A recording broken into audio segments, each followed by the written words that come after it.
Welcome to the Hormone Optimizing Warrior MD, your reliable and trusted source for information on hormone therapy for menopause and beyond, and on how to advance into the second half of your life with confidence and optimism, knowing your hormones are optimized and balanced with everything else in your body.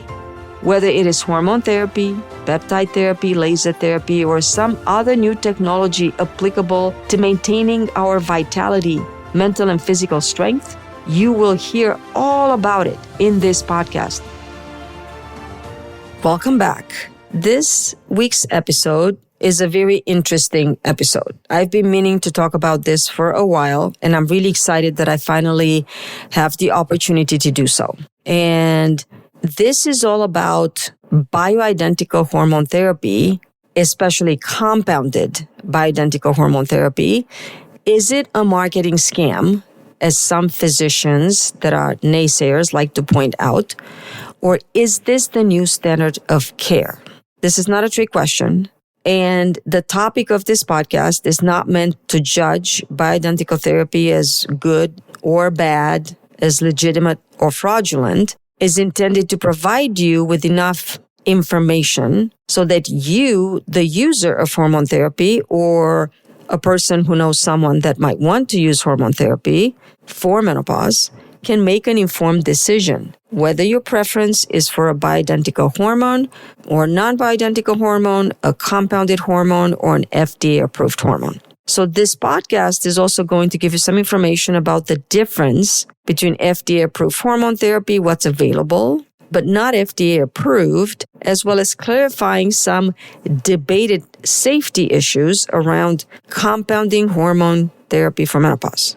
There is a major controversy between clinicians providing hormone therapy for menopause that has been going on for about 3 to 4 decades. It has been much more prominent and top of mind in the past 10 years as bioidentical compounded hormone therapy proved to be the preferred method of hormone therapy for a very large segment of menopausal and postmenopausal women. What is a bioidentical hormone? Well, there's no debate, there's no doubt about the definition of a bioidentical hormones. Both sides of the argument agree what a bioidentical hormone is. A bioidentical hormone is biologically identical to the hormone naturally made by the human body. From a chemical standpoint, a bioidentical hormone has a molecular structure which is identical to a hormone that the human body will produce on its own. For example, estradiol has a biologically equivalent estradiol as a product, not estradiol acetate or estradiol valerate. Progesterone is progesterone. That is its equivalent as a hormone therapy, not levonorgestrel or desonorgestrel or medroxyprogesterone acetate. And testosterone is testosterone, not testosterone cypionate or enanthanate. These are the 3 hormones that matter most when it comes to menopause care, right? This is the key hormones involved in menopause therapy. The opposite of a biologically identical hormone would be a non-bioidentical hormone. This type of hormone, a non-bioidentical hormone, will have a chemical structure that's altered, different than the biologically identical hormone. And of course, it can be used for treatment as a medication. The best example are your birth control pill. They have ethinyl estradiol and a variety of progestins. For decades, the dominant hormone therapy products available for menopause therapy in the United States of America were not bioidentical. Premarin was an oral pill containing a mixture of conjugated equine estrogens extracted from the urine of pregnant horses. It dominated the hormone therapy healthcare industry from 1940s until 2000s, 60 years. Provera, also known as medroxyprogesterone acetate, was the synthetic progestin used alongside Premarin in the oral hormone medication called Primpro. These 2 hormones, which were completely synthetic and animal-derived chemical molecules, were the hormone therapy used in the Women's Health Initiative study, the extraordinarily large and federally funded human trial whose results were published in 2002 and created a mass panic, triggering a mass exodus from hormone therapy, which unfortunately reshaped menopause care for an entire generation. And now we have to fight to bring it back to whatever would be appropriate care and normality. So as you read these two explanations and descriptions of bioidentical versus non-bioidentical, you might want to ask a few critical questions. Why mess with Mother Nature? Why chemically alter a naturally produced hormone and transform it into a non-bioidentical hormone and then use it for treatment when you can actually use a biologically identical hormone? Doesn't intuition tell us that biologically identical hormones are better than non-biologically identical hormones? Well, the answer is yes. Maybe you don't know why. And this is the subject of today's podcast, to review why bioidentical hormone therapy, including compounded therapy, which I'm going to talk about, might be superior to chemically altered non-biologically identical hormone products. Now, to clarify this controversy and help bring you some clarity, you will need to know what the interaction between a specific hormone and the body's cells involves. For any hormone, including our sex hormones, to interact with the brain, the skin, the heart, the joints, the lungs, the liver, the intestines, and our reproductive organs, our bones, our muscle, etc., the hormones need to bind to a cellular receptor. The hormone receptor is a very specific and unique protein that can only bind that specific hormone. Key and lock mechanism, right? This means that the human body has receptors for estrogen, different receptors for testosterone, and different receptors for progesterone. Each one of these receptors has a very unique molecular structure, allowing it to interact only with its designated hormone. However, the key and lock mechanism can be hijacked. The human body has cellular receptors on the surface of the cell. Those are called membrane receptors, and receptors within the nucleus. Those are called nuclear receptors. So I'm not going to get into the nitty-gritty of it because it's too complicated and it's probably beyond the scope of today's podcast. But here is the essential information that you need to retain, consider, and process for your own knowledge. If you are a woman considering hormone therapy or being treated with hormone therapy for menopause, the hormone that you are using as treatment will interact with your body's cells in a variety of organs and ultimately modulate gene transcription and alter long-term cellular function, tissue development, and tissue physiology. So please run this back and listen to this little paragraph one more time because it's important. The hormone you are using, estradiol patch, estradiol gel, estradiol spray, oral progesterone, testosterone injection, pellets, whatever you're using, is not just alleviating your hot flashes and vaginal dryness, is not just helping you sleep better and have more energy or improve your mood. It's doing all of these because the hormone therapy will modulate and alter the genetic expression of a cellular DNA without altering the genetic material itself. Let that sink in. Think about what that means. I'm going to put it to you bluntly. In other words, it means your sex hormone therapy will regulate gene expression by turning some genes on and turning some other genes off. And these genes are responsible for a variety of cellular reactions, which ultimately lead to very specific changes in the tissue physiology and development. That is why you get the improvement with the hormones. A hormone that is part of a therapy will have consequences which are most of the time desirable and sometimes undesirable. For example, alleviating your hot flashes is a highly desirable consequence of hormone therapy, but growing your fibroids, growing your uterine lining and creating heavy vaginal bleeding, or worsening fibrocystic changes in the breasts are undesirable consequences of hormone therapy. So guess what?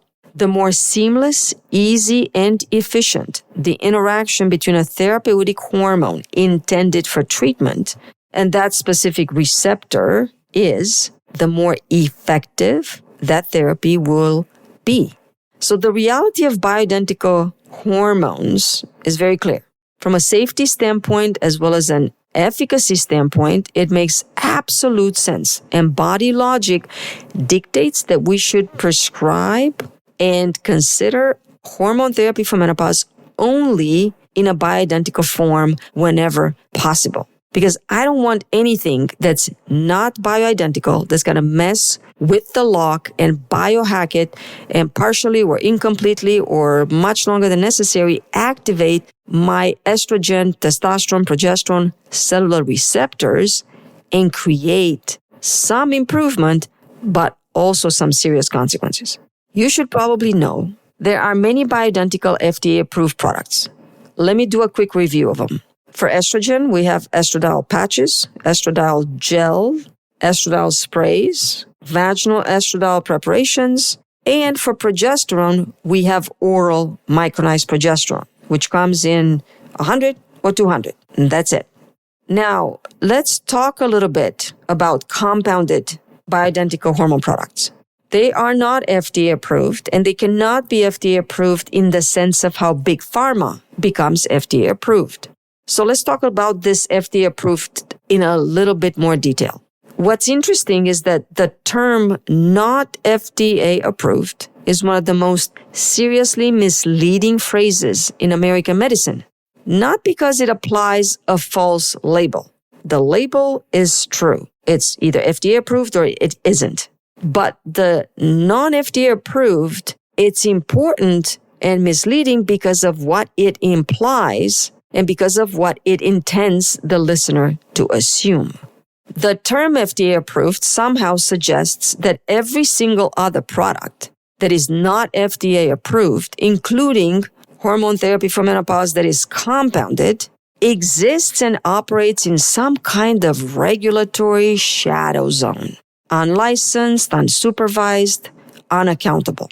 Well, when it comes to compounded hormone therapy for menopause, this type of inference or assumption is not only wrong, but entirely false.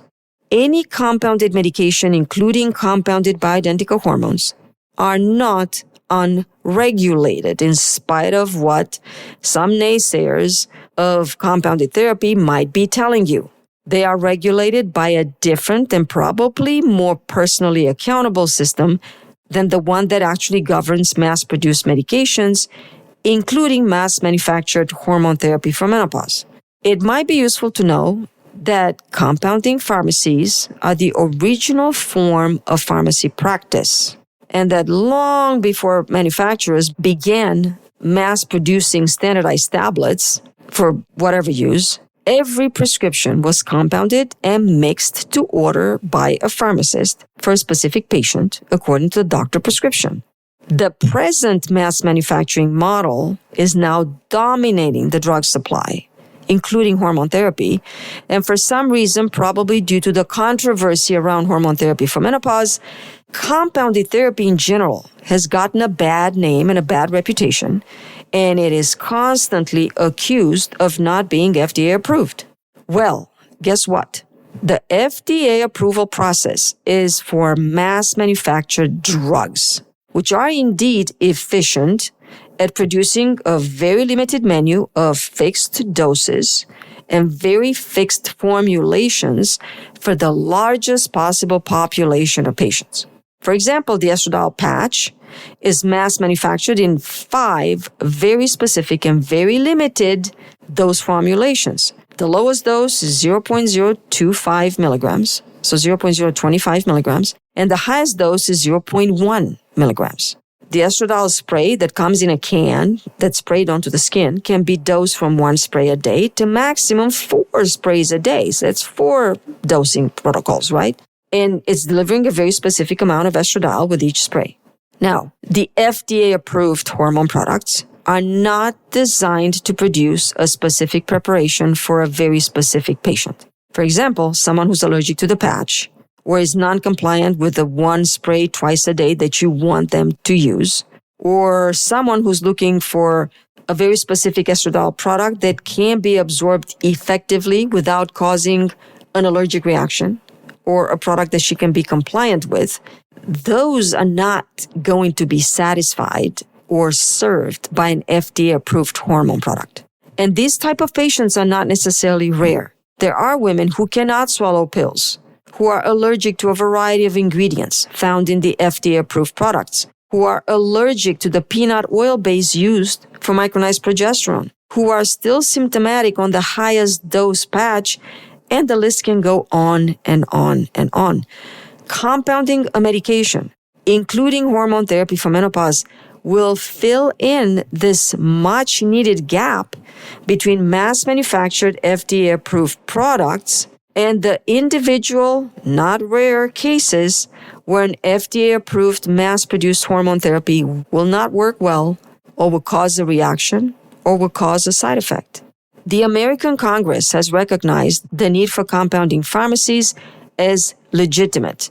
Section 503A of the Food, Drug, and Cosmetic Act very explicitly exempts patient-specific compounded medications from the new drug approval process because requiring every single possible individualized preparation to go through a multi-year clinical trial program will make individualized medicine absolutely impossible and totally impractical. More and more doctors and more women are acutely aware of the fact that hormone therapy for menopause has to be personalized. Women going through menopause and living life after menopause who choose to use hormone therapy have the right to be treated, even if they are still symptomatic or have serious side effects or cannot use an FDA-approved product. Both the Menopause Society and the American College of Obstetricians and Gynecologists acknowledge that all of the above that I just told you are legitimate indications for compounded therapy. However, they urge physicians to use FDA-approved products as first-line therapy or as default therapy. So, whenever a woman has to decide between an FDA-approved product or a compounded bioidentical product, again, there are plenty of FDA-approved products that are bioidentical, both the woman and the physician will have to take many factors into consideration, included but not limited to the following. Menopausal symptoms vary widely across individuals. The human body's ability to metabolize hormone medications, including FDA-approved products and compounded hormones, are extraordinarily different across individual women. The small number of FDA-approved bioidentical estradiol and progesterone products, even though very well studied, are not enough to cover every possible combination, every dose, and every possible delivery method a specific woman might need. And number 4, there are no FDA-approved formulations that allow women in the United States to use testosterone therapy. So it has to be compounded. Whoever decides to speak about compounding hormone therapy for menopause in a derogatory way is clearly not informed about how compounded pharmacies operate or how they are regulated. Compounding pharmacies are subject to very specific oversight. 503A compounding is a traditional, very patient-specific compounding done by a pharmacy as a result to an individual prescription received from a licensed prescribing professional.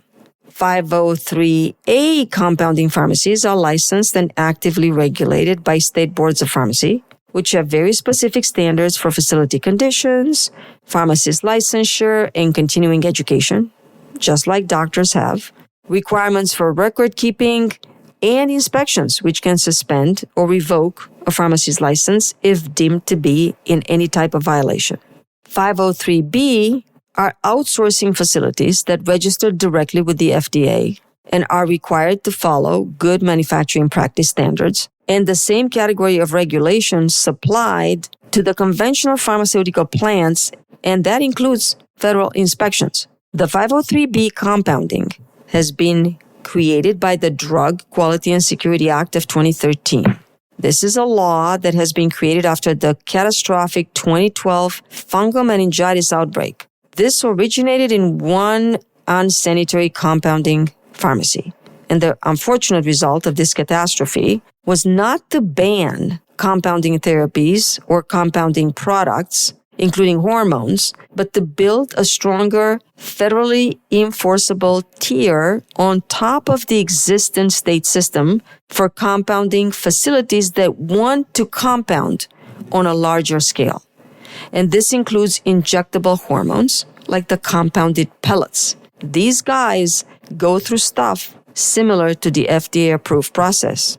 So on top of these two legal overseeing structures, there are other layers of independent verification for compounding pharmacies. For example, the accreditation by the Pharmacy Compounding Accreditation Board. Accredited pharmacies submit to third-party audits of their clean room, their classifications. They submit to environmental monitoring. They undergo personal training, and more importantly, they submit to independent potency testing, sterility testing, and endotoxin testing of finished preparations. And that's critical when you consider products that you're injecting in yourself, like everybody's doing nowadays with peptide therapy. They have to come from a 503B compounding pharmacy. Both the prescriber and the woman who decide to use a compounding pharmacy for hormone therapy are not stepping outside the medical system safety net. They are simply choosing a pharmacy that has been independently tested against nationally recognized benchmarks in order to avoid very specific and unacceptable failures like contamination, wrong potency, inconsistent dosing, all of which are the main reasons for criticism and the so-called weaknesses that the critics of compounding therapy continue to invoke. Every time you talk to someone who hates compounded therapy will tell you, oh, they're not consistent in their dose. Oh, they're contaminated. They have the wrong potency. That's not true. Now, this word personalized gets used a lot when people market wellness practices or longevity practices and hormone therapy practices.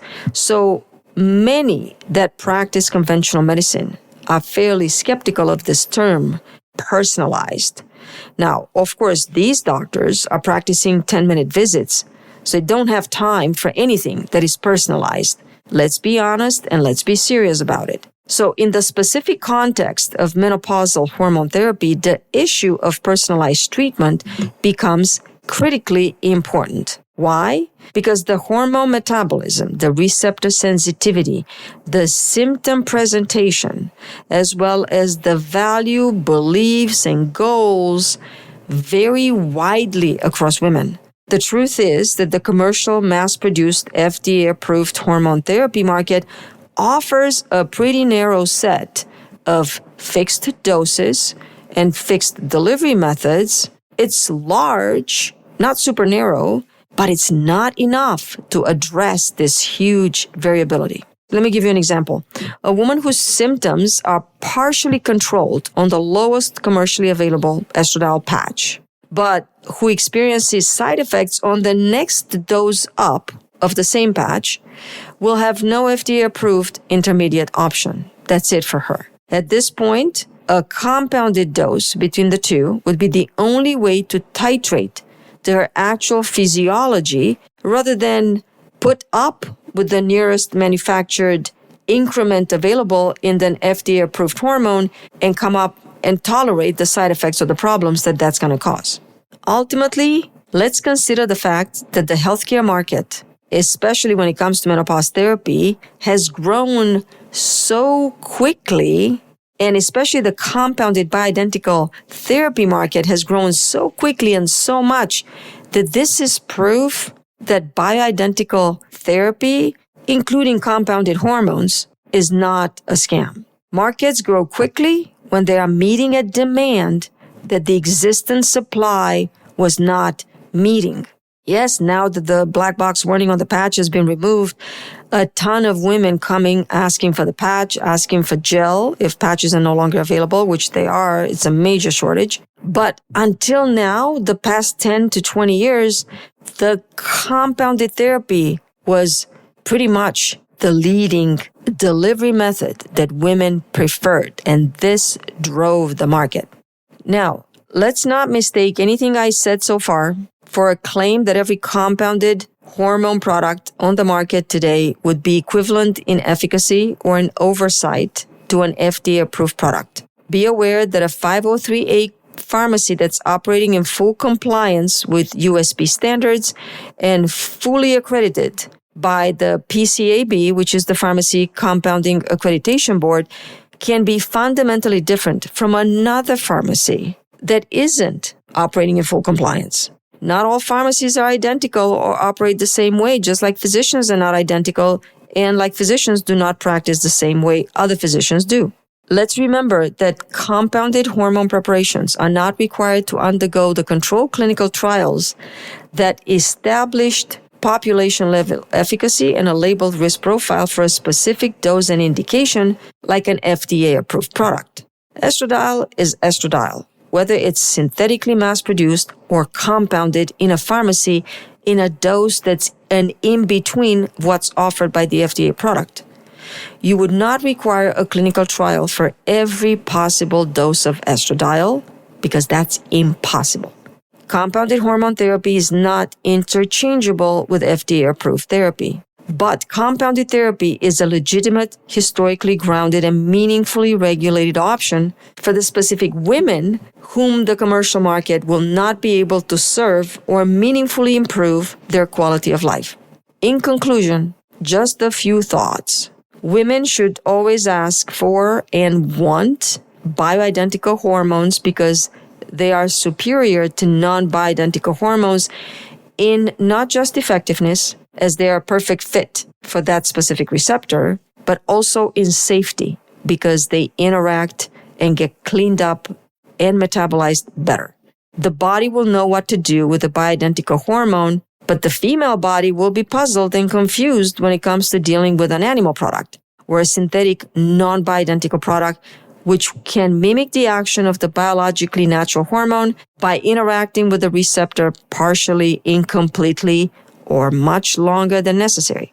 The more we understand how the interaction between a hormone and its specific receptor works, the better and safer we are going to make hormone therapy for human beings, including men with low testosterone and women in menopause who are in need of estrogen, progesterone, and testosterone to alleviate changes and consequences caused by the hormonal decline, which unfortunately causes symptoms that severely interfere with the quality of life for so many women worldwide.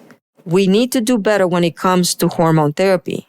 Trying to invent something fancy, something that messes with the body's natural biological mechanisms, is not going to have a good outcome, just as we learned from the WHI study that scared everybody off hormones in general. Now, here's the thing. Big Pharma is extremely profit-oriented. It learns quickly. It's learned from the mistake of chasing easy profits by mass manufacturing a hormone product that consisted of conjugated equine estrogens derived from pregnant horses' urine instead of using natural bioidentical estradiol simply because it was cheaper. And in the past 2 to 3 decades, Big Pharma has moved to incorporate bioidentical estradiol and bioidentical progesterone in most of its formulations. We still don't have any testosterone. There is an abundance of FDA-approved bioidentical estradiol.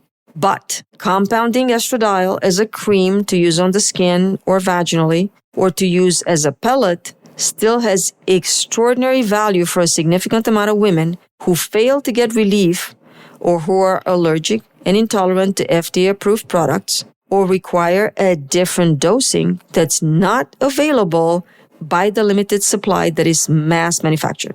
So we need compounded therapy as an option because not everybody will respond well and perfectly to FDA-approved products. And compounded therapy is not something operating on the fringe of safety. It is not something shady that we should be derogatory about. What is a shame is the fact that naturopaths and chiropractors and longevity medicine doctors are ahead of the game and realized that versatility is key when it comes to approaching all women effectively. That's what I did. I got trained in every single option available. So I'm one of the few physicians that is trained in everything. We all care to please our patients. Well, to some extent, right? And within limit. But we all care above all else for our patient safety. Most doctors that I know, myself included, tend to be almost or very OCD about recommending, prescribing, and monitoring only therapies that they are sure are safe for their patients. Physicians and other clinicians who prescribe bioidentical compounded therapy or practice pellet hormone therapy do so only after extensive training. And not only are such physicians, myself included, trained, but we have experience. So I do not appreciate someone who criticizes the compounding aspect of hormone therapy or the bioidentical aspect of hormone therapy or ignores the value of pellet therapy when they have never received any training in that specific practice. So choose carefully to where you listen to your information, where do you get your information from, because there's so many sources online that say so many things that are completely confusing. I sincerely hope that this provided value, and I look forward to providing more value in the future on such important topics like bioidentical and compounded therapy. Thank you for the time and energy you spent listening to my podcast. If this episode or another have caught your attention and delivered valuable information you have not heard anywhere else, and if you feel I have succeeded in my mission to provide the how to stay healthy and age beautifully, please leave me a review. And any suggestion to improve the podcast will help make it better for you and for others. You can send my staff a message directly by sending an email to receptionist@herahealthcare.info.